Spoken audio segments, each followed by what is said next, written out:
સવારના નાસ્તામાં શું બનાવવું જો એ તમને ખ્યાલ ના હોતો હોય તો તમે આ પરાઠા બનાવી શકો છો, જે આપણે નોર્મલી રોટલીનો લોટ બાંધીએ છીએ અને બસ એ રીતે જ બનાવવાના છે. કોઈ પણ સ્ટફિંગ એક્સ્ટ્રા બનાવવાની જરૂર નથી. ઝટપટ બની જાય છે. સવારના બ્રેકફાસ્ટમાં તમે ખાઈ શકો છો, બાળકોને લંચમાં પણ આપી શકો છો. તો પરાઠા બનાવવા માટે સૌથી પહેલાં આપણે એમનો ડો તૈયાર કરી લઈએ. 1 કપ મેં અહીંયા ઘઉંનો ઝીણો લોટ લીધો છે. મીઠું એડ કરી દઈશું સ્વાદ અનુસાર અને 1 ચમચી જેટલું તેલ એડ કરી અને એકદમ સોફ્ટ ડો તૈયાર કરી લેવાનો છે. તો જ્યારે પણ આપણે પરોઠા માટેનો ડો તૈયાર કરીએ ત્યારે એકદમ સોફ્ટ રાખવાનો છે, જેનાથી આપણા પરોઠા ખૂબ જ સરસ બનશે. અહીંયા આપણો ડો છે એ બની અને તૈયાર થઈ ગયો છે. લગભગ 5 મિનિટ માટે એને રેસ્ટ આપવા મૂકી દઈશું. વધારે રેસ્ટ આપવાની બિલકુલ જરૂર નથી. ત્યારબાદ આ રીતે મીડિયમ સાઇઝના એના બોલ્સ તૈયાર કરી અને પરાઠા બનાવી લઈએ. તો આપણે નોર્મલી રોટલી બનાવીએ એ રીતે પહેલાં તો એક રોટલી તૈયાર કરી લેવાની છે.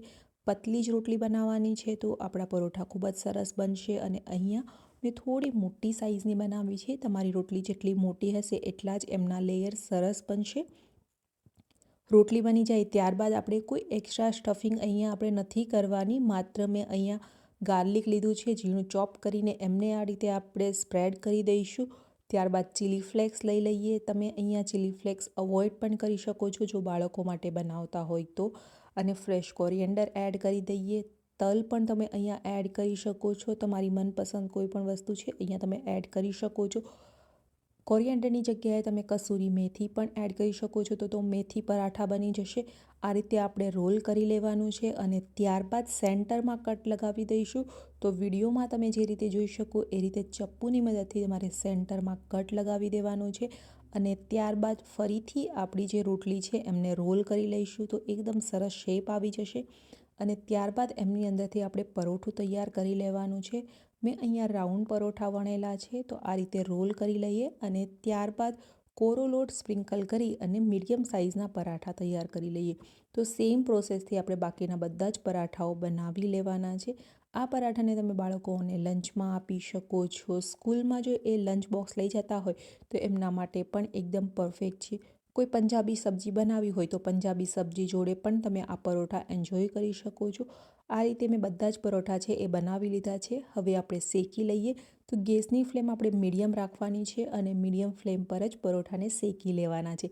એક સાઈડ આ રીતે પ્રોપરલી શેકાઈ જાય ત્યારબાદ સાઈડ ચેન્જ કરીશું. 1 ચમચી ઓઇલ આપણે એડ કરી દઈએ અને બીજી સાઈડ પણ શેકી લઈએ.